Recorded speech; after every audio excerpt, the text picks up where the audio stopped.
I'm Dr. Douglas Hume. I'm an assistant professor of anthropology, and my focus is cultural anthropology, but anthropology is basically the study of human beings. And we have four different fields. We have the field of biological anthropology, which studies the biological aspects of humanity, and also cultural anthropology, which is what I do, which studies human culture, linguistic anthropology, which studies the relationship between language and culture, and archaeology, which studies the human past, especially material remains. Knowledge is created differently according to the subdiscipline of anthropology. So in archaeology, for example, they gather evidence from material remains and buildings and structures that are left behind by prehistoric and historic peoples. In cultural anthropology, we rely upon ethnography, which is the long-term field method which we use to collect information by going and living with a community and also asking questions, doing statistical analysis, etc. The same is true also of linguistic anthropology. And then in biological, or is sometimes called physical anthropology as well, it is skeletal remains. It might be data from blood samples or genetic material that is used to create a story about the human condition. There are three general ways that we share the information that we find by doing our research. One is in academic anthropology. We publish in journals. We present our findings at academic conferences. For example, the American Anthropological Association meeting, which is every year around Thanksgiving. The other way we share information is through applied anthropology. And in applied anthropology, we're using the methods and theories of anthropology to address some problem in society. And when that's shared, it might be through reports to agencies such as NGOs or governments, and also shared with the community that we're working with.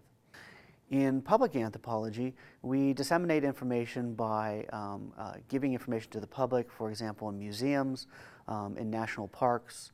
The National Park Service does a lot of this work, communicating the findings of anthropology in kind of an educational setting. One of the innovations in archaeology, for example, with new techniques and tools of ground-penetrating radar, for example, and figuring out what's underneath the earth before you have to dig, or even allowing you not to have to dig up the remains, is an innovation that's moving very quickly in archaeology. Also, geographic information systems is a technology used both in cultural anthropology and archaeology to track populations, to map out cultural traits, which many anthropologists are now acquiring training in and using in the field.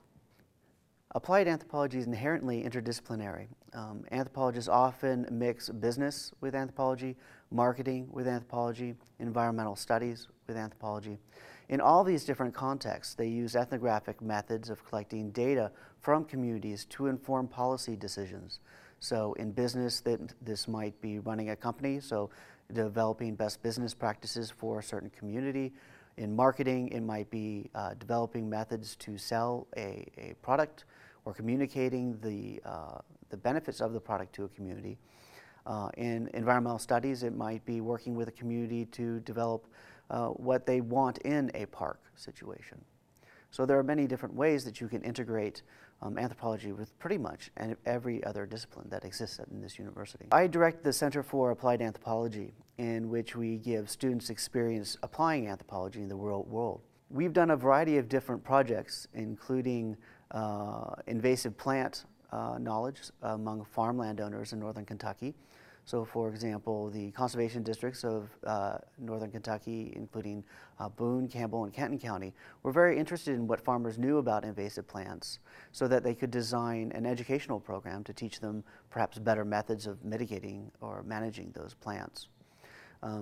Currently, we're working on a new project with the Brighton Center to develop a narrative of what the community thinks hope is, or if they're hopeful about the future.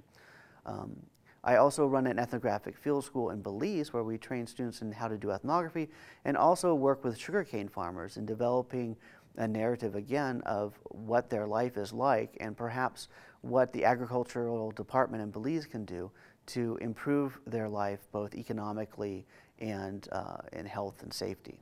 Usually, to be an applied anthropologist, a practicing anthropologist, you need a master's degree or higher in order to have anthropology in your title.